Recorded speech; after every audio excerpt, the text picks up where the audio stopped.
The Illusionist was a 2006 film written and directed by Neil Berger. The story is loosely based on Stephen Milhauser's short story, Eisenheim the Illusionist, and focuses on the forbidden relationship between a commoner and a woman of nobility. Early on in the story, we are introduced to younger versions of both Sophie, a duchess, and Eisenheim, the son of a peasant cabinet maker. They fall in love and decide to run off together, but they are forcibly separated by the nobles and are forbidden to ever see each other again as a result of their different social classes. Stop it! Sophie! Edward! Sophie! Edward! Sophie! Stay away from her.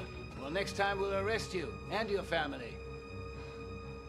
The story picks up 15 years later. Eisenheim has become a traveling illusionist, and Sophie is locked into a forced engagement with the abusive and evil Crown Prince Leopold, who has even been abusive to the point of killing one of his wives. Eisenheim and Sophie meet and fall in love all over again, but they are now separated not only by social standing, but also an engagement. When Sophie attempts to break the engagement, Leopold chases her down and kills her. Goodbye. What do you mean goodbye? Come back here.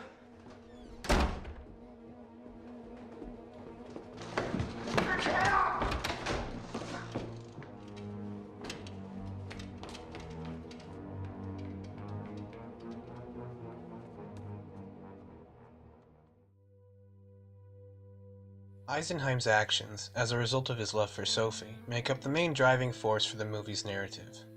He performs shows of illusion and spirit summonings that publicly attack the Crown Prince's character, worthiness of position, and guilt for murder. The author of this film seems to have written it as a commentary on today's societal issues of women's rights, individual freedom and love, class struggle, and corruption. Focusing on women's rights, it's clear that Sophie is meant to represent the abused and oppressed women in today's society. Her opinion has little weight to the men in power, she has very little personal freedom, and she is being forced into a marriage and a way of life that the corrupt system has deemed necessary. Eisenheim, in this sense, is the embodiment of moral change. He is the alternative voice that tells Sophie that she has the freedom to be her own woman and to live the life that she wants. Leopold is meant to represent what the author believes to be the rich leaders of society. Those who, in his mind, are heartless, sexist, oppressive, and corrupt. Throughout the film, this corruption extends to the police and other public officials, most likely acting as a commentary of today's justice system and those who influence it. I thought you were a man I could bring with me when I took the throne.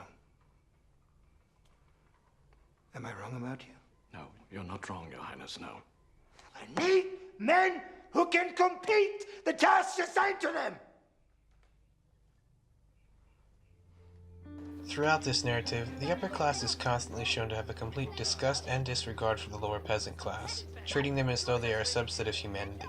It's only within the relationship of Eisenheim and Sophie that these class structures are bridged and removed. They act as a force of reform in the minds of the audience. They are the rebels, following love where love is forbidden, and throwing power, position, and money to the wind in the face of the oppressive system.